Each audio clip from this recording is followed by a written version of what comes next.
Ngayon mga paps, turuan ko kayo kung paano mag-download ng offline map. Click nyo lang yung dito sa may taas. Then, punta lang kayo sa offline map. Tapos, iselect nyo lang yung area na gusto nyong isave. Like for example ito, Metro Manila. So, i-download nyo lang. Okay? Medyo matagal lang yan ng konti. Depende yan sa cellphone network ninyo. Once na natapos na yung download, so magkakaroon na yan ng ganyan. So, pwede na kayong mag-offline map dyan. Like for example, yan. Tatanggalin natin yung kanyang internet connection.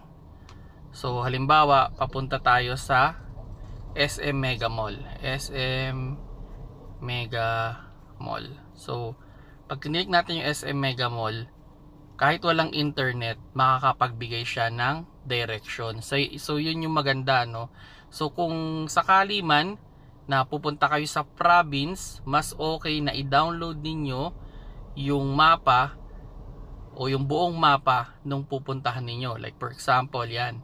Kung halimbawa papunta kayong Bisaya, so pwede nyo i-download yung buong Bisaya, no? Parang ganyan. Okay? Halimbawa ganyan, buong Samar or buong Leyte. Pwede nyo i-download yan.